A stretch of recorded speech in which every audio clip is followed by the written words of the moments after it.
নমস্কাৰ, মই বিমান শইকীয়া। আজি মই এটা বিশেষ গুৰুত্বপূৰ্ণ কথা ক'ম। মানে এতিয়া পথাৰত খেতি কৰিছে, কিন্তু এতিয়া চাউলৰ দাম বেছি। কিন্তু এতিয়া চাউলৰ দাম আচলতে কমাই দিব লাগে, কাৰণ কৃষকসকলৰ লগত এতিয়া চাউল নাই, ধান নাই। তেখেতসকলে কেনেকৈ চলিব, কেনেকৈ ইমান দাম দি খাব? এইফালে ২ নম্বৰ কথা হ'ল তেখেতসকলৰ উপাৰ্জনো এতিয়া কমি যায়। আৰু এয়া ধান হোৱাৰ পিছত ধান যেতিয়া পকাৰ পাছত মানে আকৌ ধানৰ দামটো কমি যায়। তেতিয়া কিয় কমে? তেতিয়া আচলতে বাঢ়িব লাগে। তেতিয়া কিয় কমে? তেতিয়া মানুহে ভাবে চাগে ধান আৰু চবৰে আছে, আমি ওপৰে কিনিমে। আৰু খেতিয়ক শ্ৰমিকে কিয় উচিত মূল্য নাপায়? আচলতে এইটো এটা বৰ কথা। আৰু আমিয়ে চাওক, আমাৰ লগতে কিমান মানুহ এই পথাৰত জাবৰ শুহিছে। আপোনালোক দেখা দিছো, এই জাবৰৰ দম দেখিছে, কিমান কষ্ট এই পকা ৰ'দত জাবৰ শুহিছো। জাবৰ হোৱাৰ পাছত ৰোৱনীসকলে ৰুইছে। ৰোৱাটো অতি কষ্টকৰ কাম। গতিকে ধানৰ মূল্য বাঢ়িব লাগে। এই কৃষকসকলৰ যেতিয়া ধান ওলায় তেতিয়া বাঢ়িব লাগে। আৰু কমিব লাগে কেতিয়া? যেতিয়া কৃষকসকলে আকৌ নতুনকৈ খেতি কৰিব, তেতিয়া অলপ কমাই দিব লাগে। তেতিয়া তেখেতসকলৰ লগত সংৰক্ষণ কৰাৰ ব্যৱস্থাটো নাথাকে, তেখেতসকলে সেইবাবে বেচি দিয়ে, বিক্ৰী কৰি দিয়ে। গতিকে আচলতে তেনেকুৱা হ'ব লাগে। আৰু এতিয়া আমি আছোঁ ইয়াৰ পথাৰৰ মাজত। জাবৰ শুহিলোঁ, তাত শুহিলোঁ, ইয়াত শুহিছোঁ। ইমান কষ্ট, এই ৰ'দ ছটালৈ থিয় হৈ আছোঁ, তথাপিও উচিত মূল্য নাপাওঁ। সেইটো এটা বহুত দুখ লাগে পিছত গৈ। হ'লেও কি কৰিব, খেতি কৰিবলগীয়া হৈ যায়। মানে আকৌ আমি হয়তো একমুঠি কমকৈ খাব পাৰিম, কিন্তু যিসকলে AC ৰুমৰ তলত বহি আছে বা ফেনৰ তলত বহি আছে, তেখেতসকলে একমুঠি কমকৈ খাব নোৱাৰে। তেখেতসকলৰ সেই অভিজ্ঞতাটো নাই। আৰু আমাৰ কৃষক শ্ৰমিকসকলে খেতি নকৰিলে AC ৰুমত ফেনৰ তলত বহি থকাসকলে খাব নাপায়। তেখেতসকলে তেতিয়া ভোকত মৰিব লাগিব। গতিকে তেখেতসকলে বাকীবিলাক বস্তু হয়তো দাম দি কিনিব পাৰে শ্বপিং মলৰ পৰা, কিন্তু চাউল আৰু ধান সেইকেইটা বস্তু যদি তেখেতসকলে অলপ বেছি মূল্যত দি নিজৰ ঘৰতে সংৰক্ষণ কৰি লয়, তেতিয়া আমাৰ কৃষকসকলৰো মুখত অলপমান হাঁহি আহিব। আৰু এই ভাতটো খোৱাৰো এটা বেলেগ জুতি। আৰু যিহেতু আজিকালি প্লাষ্টিকৰে চাউল বনায়, সেইটোৰো এটা বেলেগ জুতি। গতিকে মই ক'বলগীয়াখিনি ক'লোঁ, আৰু আপোনালোকে কমেণ্টত কওক কি কৰিব লাগে, কি কৰিব নালাগে। যিহেতু মই সিমানো ডাঙৰ হোৱা নাই বহুত ভাল কথা ক'বলৈ, কিন্তু মই ইমানখিনি ডাঙৰ হৈছোঁ যে মই বুজি পোৱা হৈছোঁ। আৰু এতিয়া কৃষকসকলৰ কিমান কষ্ট বা কি কৰিব লাগে সিমানখিনি বুজি পাওঁ। গতিকে আপোনালোকেও অলপ আগুৱাই নিয়ক, লাইক কৰক ভিডিঅ'টো, শ্বেয়াৰ কৰক, আৰু কমেণ্টত ধুনীয়াকৈ অলপমান কমেণ্ট কৰি দিয়ক, লিখি দিয়ক, যাতে ময়ো পঢ়ি পেলাই আৰু অলপ জ্ঞান লাভ কৰিব পাৰোঁ। আৰু ধন্যবাদ আপোনালোকে ইমানখিনি চোৱাৰ বাবে। নমস্কাৰ। নেপালত যেনেকৈ কাল ৰূপ ধাৰণ কৰি বানপানী আহিলে দেখি অবাক হৈছোঁ। এই মহিলাগৰাকী চাওকচোন, তলৰ টুকুৰা নাই, হাত দুখনত ধৰি টানি দিছে, আৰু এজন মানুহৰ সেই ভৰিখন পাইছে। কি আচৰিত বাৰু! এনেকুৱা ভয়ংকৰকৈ বানপানী আহিছে, মানুহ টুকুৰা কৰি দিছে। এইবিলাক কিয় হৈছে? আমাৰ একাংশ মানুহে ভগৱানলৈ ভয় নকৰা হৈছে। আজি কিছুদিনৰ আগত আমি দেখিবলৈ পাইছিলোঁ নেপালত মছজিদ জ্বলাই দিছিলে। কিয়? মন্দিৰ, মছজিদ, নামঘৰ সকলো সমান। আমি সকলোৱে ভগৱানক পূজা কৰোঁ বিভিন্নভাৱে। তেওঁলোকে পূজা কৰে আল্লাহ, মানে উপাসনাস্থলীহে বেলেগ বেলেগ, কিন্তু ভগৱান এজনেই। সকলোৱে আমি কৃষ্ণ প্ৰভু কওঁ, কিছুৱে আল্লাহ কয়, আৰু কিছুৱে গড। আজি কেইদিন হ'ল চাওক, ভগৱানে প্ৰমাণ দেখুৱাই দিলে। নাপায়, মানুহে তেজবল থাকিলে এনেকুৱা কাম কৰিব কেতিয়াও নাপায়। ভগৱানৰ ঘৰখন ভাঙি দিব লাগেনে বাৰু? তেওঁ তাত আছে। কাৰোবাক বেয়া পায় সেই বুলি ভগৱানৰ ঘৰখনত হাত দিব লাগেনে? ভগৱানে সেয়া ভাবিয়ে পেলালে যে মোৰ ঘৰখনে ভাঙি পেলাইছ, তহঁতৰ ঘৰখনো ভাঙি পেলাও, কাৰণ মোৰে সৃষ্টি, কাৰণ তেওঁৰে সৃষ্টি।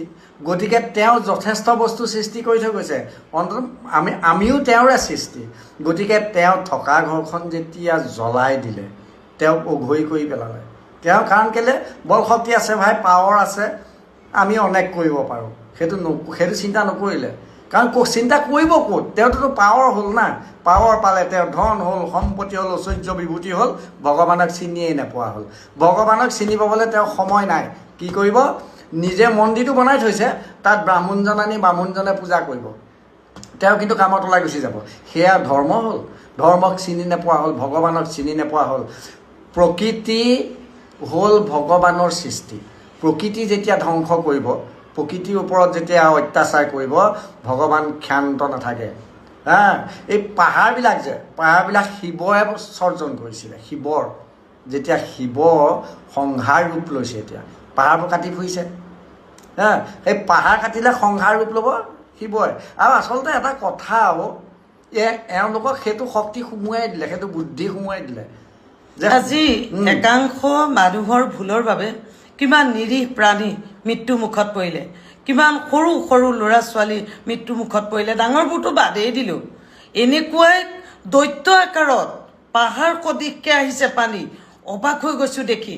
আমাৰ অসমতো হৈছিলে এনেকুৱা পানী, কিন্তু অসমত এইবাৰ প্ৰথম দেখিছোঁ। কিন্তু হ'লেও কিন্তু তেনেকুৱা 10 গুণ ওপৰত হ'ল নেপালত।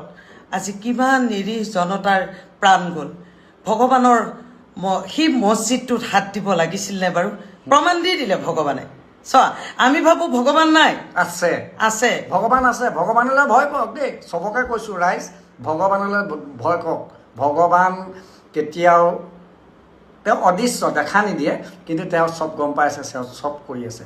তেওঁৱে শক্তি দিছে, বুদ্ধি দিছে, তই এইটো কৰ, কাৰণ লাগিব।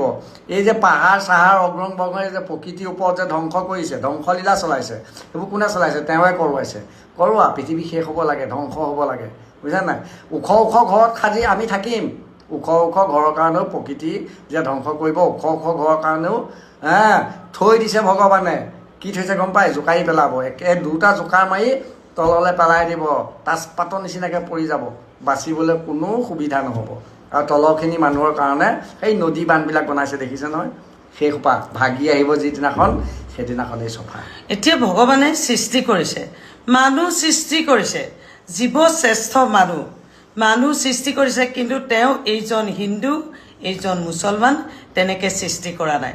আমাৰ মানুহবিলাকে এই ভেদাভেদবোৰ ৰাখিছে, আৰু সেই ভেদাভেদ ৰখাৰ বাবেই মছজিদ জ্বলাইছিলেগৈ। কাটিলে তেজ সকলোৰে একে ওলায়। কিয় এনেকুৱা কৰিব লাগে বাৰু? আমি সকলো মানুহে। আজি মানুহ হৈ যদি ইমান বিবেকবিহীন কাম কৰিবলৈ গৈছে, সেই ভগৱানৰ তাততো কোৰাণখন আছিলে চাগে, আছিলে নাই? আমাৰতো নামঘৰত ভাগৱত ভাগ থাকে, কীৰ্তন ভাগ থাকে, জ্বলাই দিলে। ভগৱান তাতেই থাকে। আমি সৰু সুৰা নামঘৰ এটা দেখিলেও আমি মূৰটো দুৱাই থৈ যাওঁ, কাৰণ ভগৱান সকলোতে আছে। আমি ঘৰত ধূপ চাকি গছ জ্বলাওঁ, তাতো আছে ভগৱান। কিন্তু আজি তেওঁলোকৰ সেই মুছলিমৰ যে মছজিদটোক এনেকৈ জ্বলাই পেলাব লাগে, এইটো কিন্তু কাম কেতিয়াও কৰিব নালাগিছিলে। ইমান বিবেকবিহীন কাম কেতিয়াও কৰিব নালাগিছিলে, কাৰণ জীৱ শ্ৰেষ্ঠ মানুহ হয়।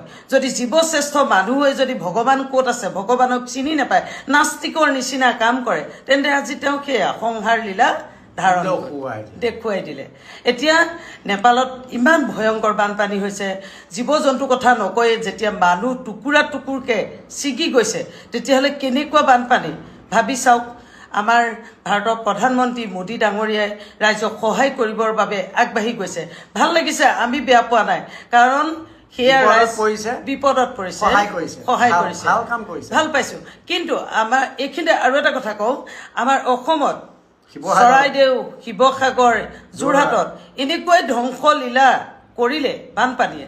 কিন্তু তেতিয়া যদি প্ৰধানমন্ত্ৰীজনে আমাৰ ৰাইজক লৈ এষাৰ দুখ প্ৰকাশ কৰি কিবা এটা লিখিলেহেঁতেন, তেতিয়াও ভাল লাগিলে। সহায় কৰিব নালাগে, মোদী ডাঙৰীয়াই সহায় কৰিব নালাগে, কাৰণ ৰাইজে যেনেকৈ ৰাইজক সহায় কৰিলে কোনো সহায়ৰ প্ৰয়োজনেই নাই।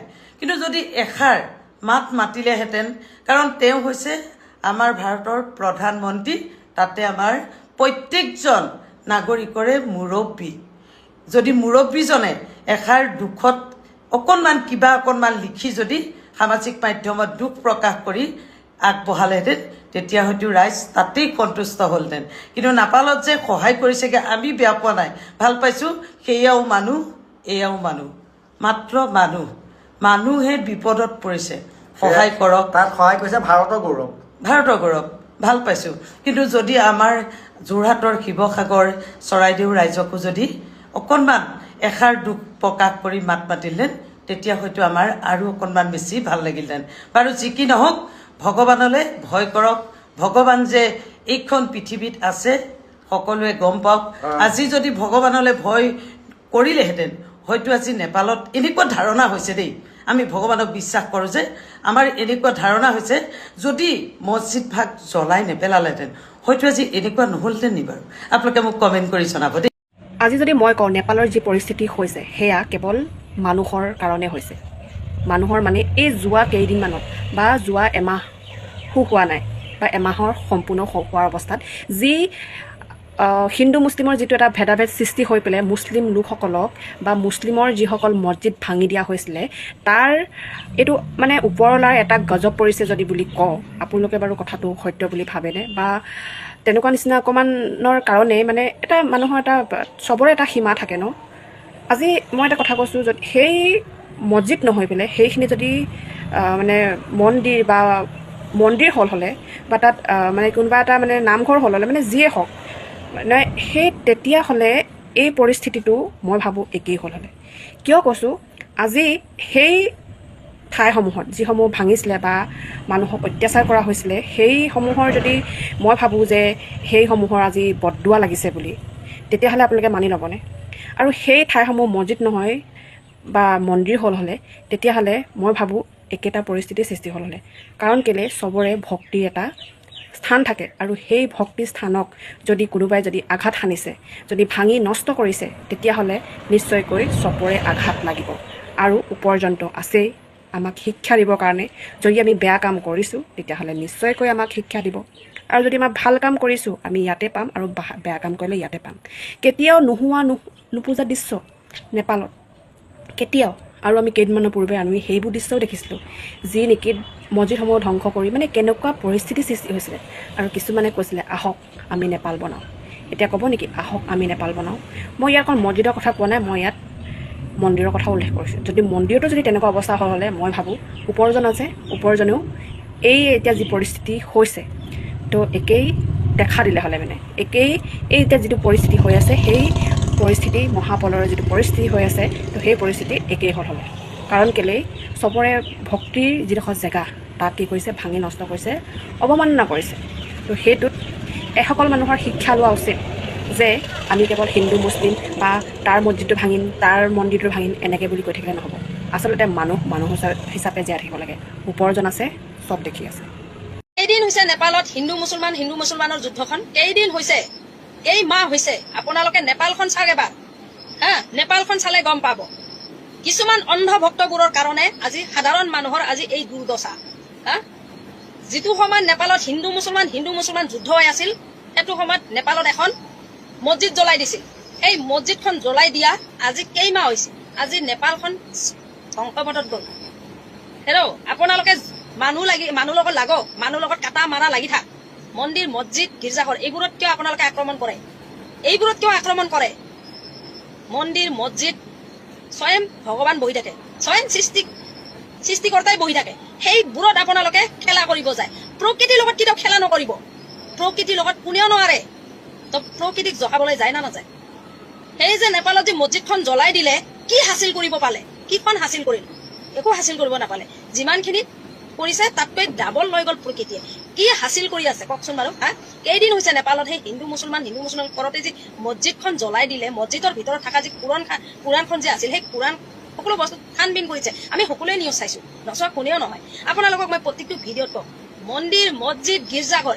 এইবোৰত কিয় তাণ্ডৱবিলাক চলা আচলতে কি জানা না এই দানৱ কিটাৰ কাৰণে নহয় সাধাৰণ মানুহবিলাকৰ বেছি হাৰাশাস্তি ভোগল হৈ আছে এই দানৱ বিলাকৰ কাৰণে দানৱে তেজৰ বলত বহুত কিছু কৰি পেলাই কিন্তু সাধাৰণ মানুহৰ নিৰ্দোষী মানুহৰ হাৰাশাস্তি ভুগিব লগা হয় আজি চাওক নেপালত পাহাৰত উঠিও তত পোৱা নাই হা সেই সাধাৰণ মানুহখিনিতো একো ভুল নাই কিন্তু তথাপিও প্ৰকৃতিয়ে সেইখিনিকো শাস্তি দিলে প্ৰকৃতিৰ শাস্তি হা মন্দিৰ মছজিদ গীৰ্জাঘৰ এইবোৰত কিয় আপোনালোকে আক্ৰমণ কৰে মোৰ এইটো প্ৰশ্ন আপোনালোকে দিয়ক কিয় আক্ৰমণ কৰে মন্দিৰ মছজিদে উঠি আপোনালোকক কয় নেকি যে আপোনালোকে তাণ্ডৱ লাগি থাক কয় নেকি আপোনালোকক নকয় কিন্তু আপোনালোকে ডাইৰেক্ট এটেক কৰে ক'ত মন্দিৰ বা মছজিদ বা গীৰ্জাঘৰ এইবোৰত এটেক কৰে সেনেও আপোনালোকে অন্ধভক্তবিলাক মানুহে ভুল কৰিলে মানুহক শাস্তিটো দিব কিন্তু মন্দিৰ মছজিদ হাত লগাব নাযায় প্ৰকৃতিক জকাই নল'ব তাতে মনুষ্য বহি নাথাকে প্ৰকৃতি বহি থাকে যোনে নেকি আমাক সৃষ্টি কৰিছে তেওঁকে আমি শান্তিকে থাকিবলৈ নিদিওঁ যাৰ কাৰণে আজি এই দৃশ্যবিলাক আমি দেখিব লগা হৈছে 2012ত কৈছিল নহয় পৃথিৱী ধ্বংস হ'ব, 2012ত নহয়, এতিয়া এই যে 2026ৰ পৰা আৰম্ভ হৈছে পৃথিৱী। সঁচাকে এই প্ৰকৃতিয়ে আমাৰ মানৱ জাতিক কিবা এটা শিকাবলৈ বিচাৰি আছে নেকি, কিবা এটা বুজাবলৈ চেষ্টা কৰি আছে নেকি, যিহেতু প্ৰকৃতিয়ে এনেকুৱা তাণ্ডৱ কিয় কৰিছে। আমাৰ অসমতো বহুত মুছলমান মানুহৰ ওপৰত অত্যাচাৰ হৈছিলে, বহুতো মাদ্ৰাছা ভাঙিছিলে, বহুতো কিবা কিবি হৈছিলে এই চৰকাৰখনৰ দিনত। আৰু এতিয়া আজি অলপ দিনৰ আগত যিহেতু নেপালত দুজন ব্যক্তিৰ মাজত যিহেতু বলবমৰ কিবা এটা কথালৈকে তৰ্কাতৰ্কি লগাৰ পাছত নেপালত আমাৰ মুছলমানৰ ওপৰত যিটো অত্যাচাৰ কৰিলে সঁচাকৈ বৰ দুখ লাগিছিলে তেতিয়া দেখি পেলাই। সঁচাকৈ মুছলমানক এনেকুৱা অত্যাচাৰ কৰিছিলে, মছজিদ পৰ্যন্ত ভাঙি দিছিলে, কোৰাণ পৰ্যন্ত জ্বলাই দিবলৈ চেষ্টা কৰিছিলে, যিটো আমাৰ নামাজ পঢ়া টুপিটো জ্বলাই পেলাই ফূৰ্তি কৰিছিলে, লাঠি তেনেকৈ উৰুৱাই লৈ পেলাই, আৰু মানুহৰ ঘৰৰ ভিতৰত সোমাই সোমাই মুছলমান মানুহক পিটিছিলে। সঁচাকৈ এই প্ৰকৃতিয়ে কিবা এটা বুজাবলৈ চেষ্টা কৰিছে নেকি, কাৰণ প্ৰকৃতিও অশান্ত হৈ গ'ল নেকি। সেয়েহে নেপালত কালি যিটো বানৰ ৰূপ, সঁচাকৈ আমাৰ মানুহবিলাকক পৰুৱাৰ লেখীয়াকৈ উটুৱাই লৈ গৈছে। ঘৰবিলাক যেনিবা ঘৰ নহয়হে, কিবা কাগজহে, এনেকুৱা এটা ভয়াৱহ বান আহিলে। চিন্তা কৰক, সঁচাকৈ আমাৰ মানৱ জাতিক কিবা এটা শিকাবলৈ চেষ্টা কৰি আছে। কিন্তু আমাৰ মানৱ জাতিও নাচুৰ বান্দা, সকলো নহয়, কিছুমান মানৱ জাতি নাচুৰ বান্দা। কাৰণ তেখেতলোকৰ হিন্দু মুছলিম নকৰিলে পেটলৈ ভাত নাযায়। কাৰণ সেই নেপালত যিটো পৰিৱেশ কৰিছিলে, মুছলমানৰ ওপৰত অত্যাচাৰ কৰিছিলে, আজি প্ৰকৃতিয়ে কি তাণ্ডৱ দেখালে নাজানো, প্ৰকৃতিয়ে কি বুজাব বিচাৰিছে। কাৰণ আমি মানুহে যদি মানুহ বুজি নাপাওঁ, সঁচাকৈ আমাৰ দেশখন এনেকেই ধ্বংস হৈ গৈ থাকিব। চাওক, আমাৰ উজনি অসমতে চাওক, শিৱসাগৰ, নেপালীকুটি বা চৰাইদেউ, যোৰহাট, এনেকুৱা এটা পৰিৱেশ কৰি থৈ গ'ল। কাৰণ আমাৰ অসমতো বহুতো মুছলমানৰ ওপৰত অত্যাচাৰ হৈছিলে, বহুতো মাদ্ৰাছা ভাঙিছিলে, এতিয়াও বহুতো উচ্ছেদ হৈ আছে। বাংলাদেশী যদি আছে, বাংলাদেশী প্ৰমাণ কৰি বাংলাদেশলৈ পঠিয়াওক, কিয় মুছলমানৰ ওপৰত ইমান অত্যাচাৰ। কাৰণ সন্দেহ কৰি এই চৰকাৰখনে অত্যাচাৰ চলাই আছে।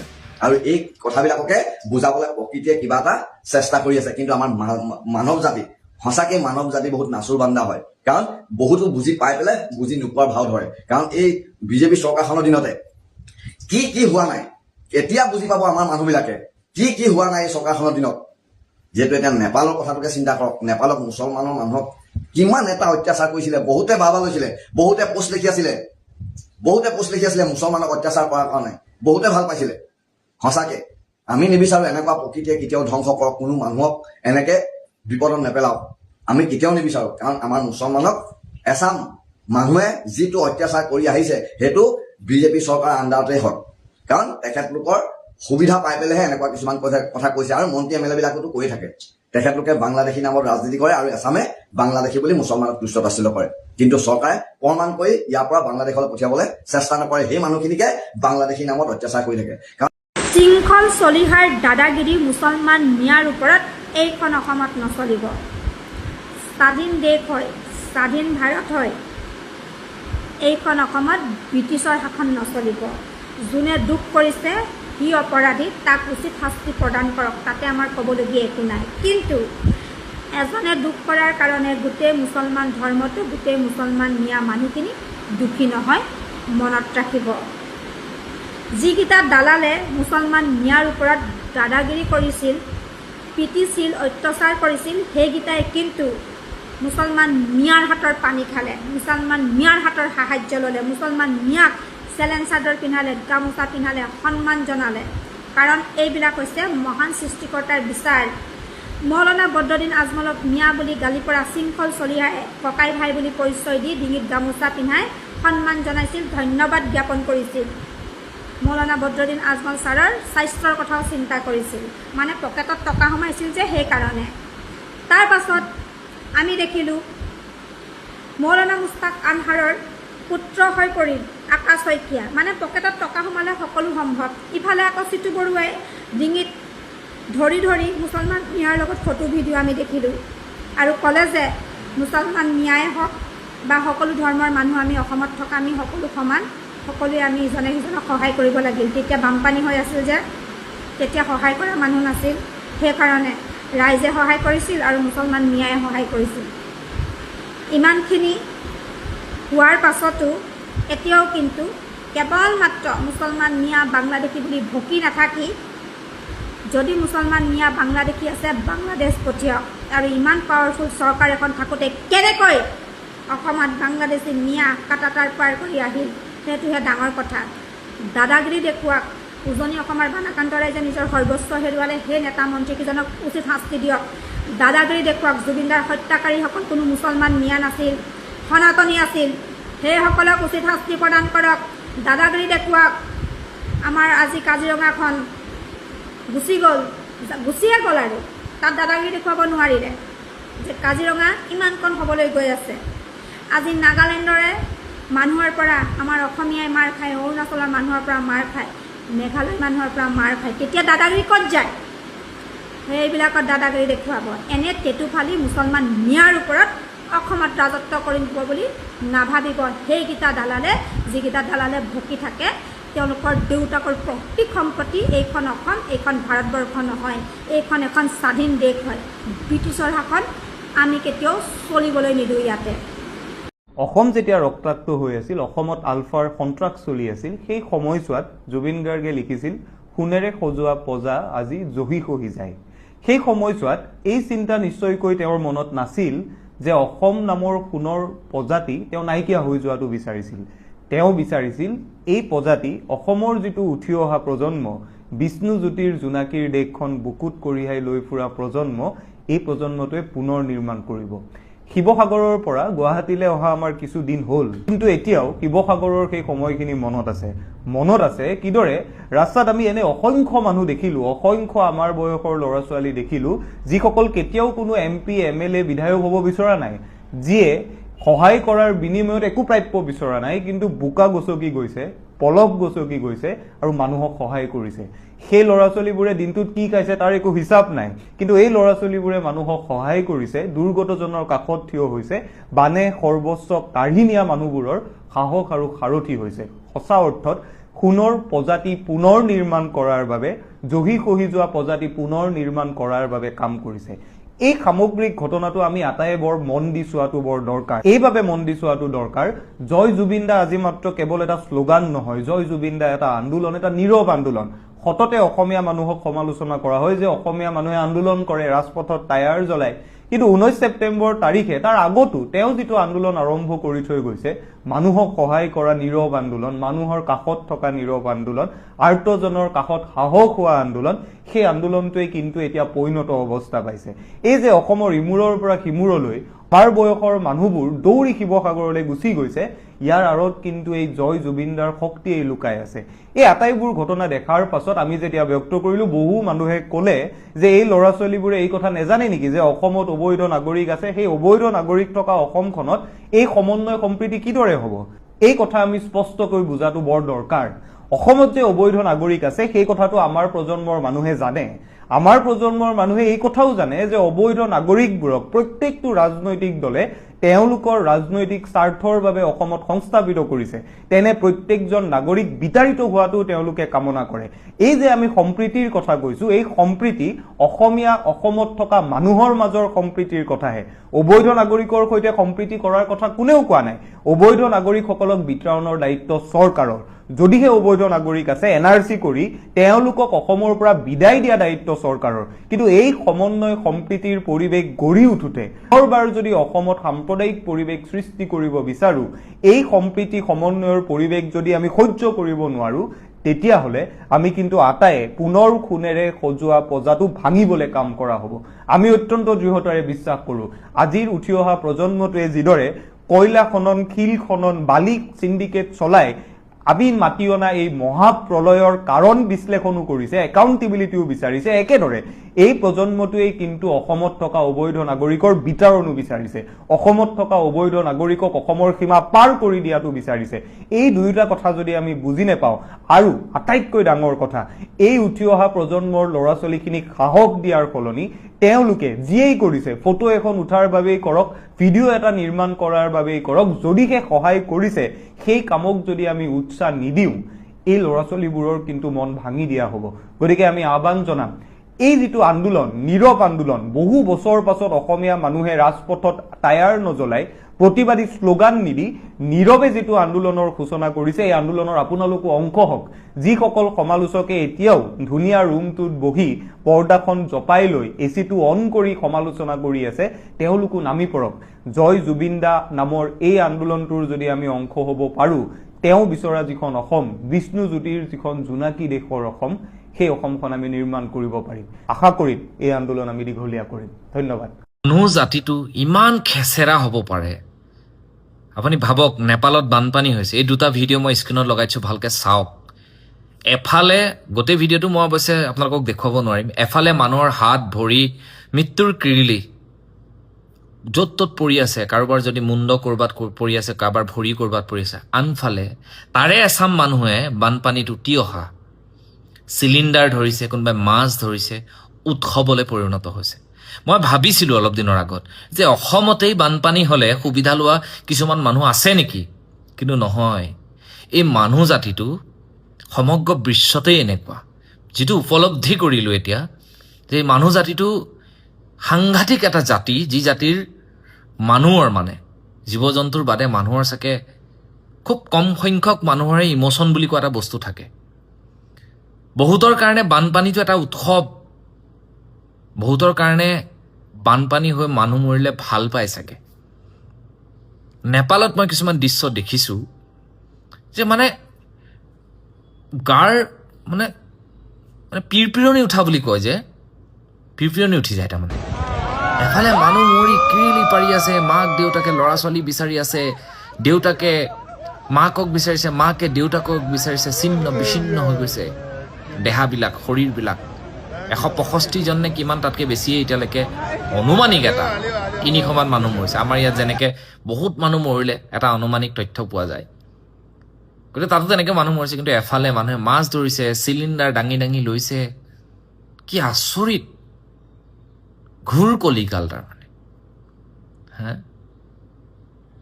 ইমান মানুহবিলাক বেভিচাৰী হৈ গ'ল। পাৰে যে আমাৰ ইয়াতেই বুকুখন কিবা মানে মানুহবিলাক সেই পানী অহা দৃশ্যটো বা এই মানুহখিনি এনেকুৱা হোৱা দৃশ্যটো দেখি আমাৰ ইয়াতেই বুকুখন কিবা ধপধপাই আছে। এতিয়াও শিৱসাগৰ নাজিৰাৰ সেই মানে সেই কথাখিনি, সেই দিনটোৰ 19 তাৰিখৰ সেই দিনটোৰ কথা ভাবিলে কিবা গাবোৰ খিৰখিৰাই যায়। এতিয়া সেইবোৰ মানুহ প্ৰাপ্যৰ পৰা লাহে লাহে বঞ্চিত হ'ব। ইছ্যুবিলাক বেলেগ হৈ হৈ গৈ থাকিব। মাছ খোৱা মানুহ মই ভাবিছিলোঁ অকল অসমতেই আছে। বানপানী চানপানী হ'লে মাছ খোৱা মানুহ মই ভাবিছিলোঁ অকল অসমতেই আছে। নহয়, গোটেই পৃথিৱীতেই আছে। আজি নেপালৰ যিটো পৰিৱেশ, অলপ দিনৰ আগত তাতে গোষ্ঠীগত সংঘৰ্ষ, আৰু আজি তাতে বানপানী, মানে ঘূৰ কলিকাল। মানুহৰ ইম'চনটো ইমান কমি গৈছে আজিকালি। সকলো মানে নিজৰ মতলব, নিজৰ দুনিয়া, নিজৰ বাবে মানে বেলেগ কাৰো কথা চিন্তা কৰিবলৈ। আজি ক'ৰবাত ৰাস্তাত কুকুৰ ছাগলী এটা পৰি থকা মৰি থকা দেখিলেও আহি ঘৰত বেয়া লাগে, ভাত সাজ খাবলৈ বেয়া লাগে যে ছাগলী এটা মাৰি থৈ গ'ল, গৰু এটা গাড়ীখনে মাৰি থৈ গ'ল, বা এনেকুৱা এটা এক্সিডেণ্ট দেখি আহিলোঁ। মোবাইলত ভিডিঅ' চাই চাই আমাৰ চকু পানী ওলাই আছে। মই কালি ৰাতি চাব পৰা নাই সেইবোৰ দৃশ্য। মানুহৰ হাত ভৰি ছিন্ন বিচ্ছিন্ন হৈ আছে। তাৰপিছত আজি এচাম মানুহে, কোনোবাই চিলিণ্ডাৰ বুটলিছে, কোনোবাই মাছ বুটলিছে, কাৰোবাৰ কাৰণে উৎসৱ হয়। এইটোৱে হয়, দেখি আহিছোঁ আজি, যিমান জনা হোৱাৰ পৰা দেখি আহিছোঁ যে কাৰোবাৰ বিপদটো কাৰোবাৰ কাৰণে উৎসৱ হয়, কাৰোবাৰ কাৰণে ধন ঘটাৰ আহিলা হৈ পৰে। ক'ত যাব এইবিলাক? ভগৱান ওপৰত আছে, অদৃশ্য শক্তি বুলিয়ে কওঁ, ভগৱান বুলি নকওঁ, অদৃশ্য শক্তি বুলিয়ে কৈছোঁ। অদৃশ্য শক্তি আছে, যিটো শক্তিয়ে এইবিলাক মানুহক কিন্তু কেতিয়াও সোধাই নাই। এদিন নহয় ইয়াৰ এদিন উচিত, মই ভাবোঁ, ব্যৱস্থা ভগৱানে ইয়াত নহ'লেও ক'ৰবাত নহয় ক'ৰবাত কৰিবই। ইমান মানৱতা নথকা মানুহ, ঘৃণা লগা হৈছে মানুহ বুলি কওঁতে। ভগৱানে, ব্ৰহ্মাই মানুহ সৃষ্টি কৰিলে, আনতকৈ বেলেগকৈ বুদ্ধি দিলে, চিন্তা শক্তি দিলে, কিন্তু আজিৰ মানুহে সেই চিন্তা শক্তি নাই, একদম নাই। তাৰমানে শেষ হৈ গৈছে গোটেই সমাজখন, শেষ। মোৰ আজিৰ ভিডিঅ'টো শিৱসাগৰ বিলাসী থানা শৃংখল চলিহা ডাঙৰীয়ালে, কাৰণ তেখেতৰ কিছুমান বক্তব্য শুনিলোঁ সংবাদ মাধ্যমত বা ছ'চিয়েল মিডিয়াত, আৰু তেখেতলৈ মোৰ কেইটামান প্ৰশ্ন আছে। সেয়েহে আপোনালোকে ভিডিঅ'টো শুনি লওক, তেখেতে কি কৈ আছে এই বিষয়টোলৈ আপোনালোকক শুনাই লৈছোঁ। মিয়াই অসমীয়া ল'ৰা এটাক মাৰি পেলালে, কথাটো সেইটো স্পষ্টকে ক'বলৈ গ'লে বিহু বৰত মিয়াই অসমীয়া ল'ৰা এটাক মাৰি পেলালে। আপোনালোকৰ কৃপাত, বিজেপি চৰকাৰৰ কৃপাত মিয়াই শিৱসাগৰত খিলঞ্জীয়া ল'ৰা এটাক মাৰি থৈ গ'ল। বানপানীৰ ৰচিলা লৈতো গোটেই বাংলাদেশীও মাৰি দিলে আমাৰ ইয়াত। যদি আমাৰ ল'ৰাবোৰৰ ওপৰত দেখুৱায়, আমাৰ ল'ৰাক মাৰিছে, আমি প্ৰতিবাদ কৰিম। আৰু বাংলাদেশী মূলৰ মানুহক যদি অসম পুলিচে ইমান প্ৰটেকশ্যন দিয়ে, অসমীয়া জাতিৰ ভৱিষ্যত কি? এতিয়া যদি বিজেপি চৰকাৰৰ দিনত বাংলাদেশী মানুহক প্ৰটেকশ্যন দিয়ে অসম পুলিচে, এইটো কেনেকুৱা ধৰণৰ কথা হ'ব লাগিছে? আপোনালোকে আমাৰ শৃংখল চলিহা ডাঙৰীয়াৰ কথাকেইটা শুনিলে। তাৰ আগতে মই ক'ব বিচাৰোঁ, যিহেতু শিমলগুৰি আঞ্চলিক বীৰ লাচিত সেনাৰ সভাপতি যিহেতু ইতিমধ্যে মৃত্যু হৈছে, আৰু তেখেতৰ চিৰ আত্মা আমি কামনা কৰিছোঁ। আৰু যিহেতু শৃংখল চলিহাই এটা কথা দাবী কৰি কৈছে, বৰ ধুনীয়াকৈ কৈছে, কিন্তু ভবা নাছিলোঁ শৃংখল চলিহা ডাঙৰীয়া এনেকৈ ক'ব বুলি। কাৰণ তেখেতে কৈছে যে আমাৰ অসমীয়া তেজাল ল'ৰা এটাক মিয়াই হত্যা কৰি থৈ গ'ল, মাৰি থৈ গ'ল। সঁচাকৈ লাজৰ কথা, সঁচাকৈ লাজৰ কথা। এই চৰকাৰ থাকোঁতে, আমাৰ ইমান সংগঠন থাকোঁতে মিয়াই ক'ত সাহস পালে আমাৰ তেজাল অসমীয়া ল'ৰা এটাক হত্যা কৰিবলৈ? আৰু যদি এই কথা সত্য হয়, কিন্তু ইয়াৰ প্ৰত্যুত্তৰ বহুত বেয়া হ'ব, বহুত বেয়া হ'ব। কাৰণ আমি আইন এখন আছে বুলি জানো, আইনক বিশ্বাস কৰোঁ। সেই আইনে বিচাৰ কৰিব যে ইয়াৰ আচল ৰহস্য কি। কাৰণ বহুতো কথা শুনি আছোঁ যে এয়া এক দুৰ্ঘটনা বুলি, আৰু বহুতে কৈ আছে এয়া এটা হত্যাকাণ্ড। কাৰণ ইয়াৰ আগতো তেনেকুৱা বহুতো কথা হৈ আছে, আমি দেখি আছোঁ। আৰু শৃংখল চলিহাই যিহেতু মিয়া বাংলাদেশী কথা বাৰে বাৰে কৈ আছে, বাৰে বাৰে কৈ আছে। কাৰণ তেখেতে আৰু এটা কথা উত্থাপন কৰিছে যে চন্তক বিহুবত 7,000 মিয়া বাংলাদেশী সোমালে বোলে। বানপানীৰ সুযোগ লৈ 7,000 মিয়া বাংলাদেশী সোমালে বোলে। সঁচাকৈ লাজ লগা কথা। এনেকুৱা কিছুমান কথা, সৰু ল'ৰা ছোৱালী লিখীয়া কথা শৃংখল চলিহাই ক'ব নালাগিছিল। তেখেত এজন এটা সেনাৰ এজন দায়িত্ব থকা ল'ৰা হয়। সঁচাকৈ বৰ আচৰিত পালোঁ শৃংখল চলিহা ডাঙৰীয়াৰ কথা। কাৰণ যদি 7,000 মিয়া বাংলাদেশী যদি আমাৰ উজনি অসমতে যদি চন্তক বিহুতে সোমালে, এই চৰকাৰ, প্ৰশাসন, এই সংগঠন, এইবিলাক একো কাম নাই। তেতিয়াহ'লে একো কাম নাই। যদি বাংলাদেশী হয় 7,000 সোমাইছে, তথ্য দিয়ক, চৰকাৰক তথ্য দিয়ক। আমি ওলাম, দৌৰাই দৌৰাই পিটি পিটি ইয়াৰ পৰা বাহিৰ কৰিম। যদি 7,000 বাংলাদেশী আছে, 7,000 নালাগে, যেইজনে ওলাওক, 2জন ওলালেও। যদি চন্তক বিহুত 2জনো বাংলাদেশী আছে, আপোনালোকে প্ৰমাণ কৰক। সঁচাকৈ মিয়াৰ ৰাজনীতি আকৌ কৰিবলৈ আহিছে নি? কাৰণ আপোনালোকে সময়ে সময়ে দেখি আহিছোঁ, আপোনালোকৰ এই কাণ্ডবিলাক আপোনালোকে সময় সুবিধাহে চাই থাকে। কাৰণ মিয়াৰ নাম ল'বলৈ যিহেতু এটা সুবিধা পাই গ'ল। যদি মিয়াই এই আমাৰ তেজাল ডেকাক যদি হত্যা কৰিছে, সঁচাকৈ ইয়াৰ পৰিণতি বহুত বেয়া হ'ব। আমি আইনৰ কাষ চাপিব লাগিব, আইনে সিদ্ধান্ত দিব, তাৰপিছত ইয়াৰ বিচাৰ হ'ব।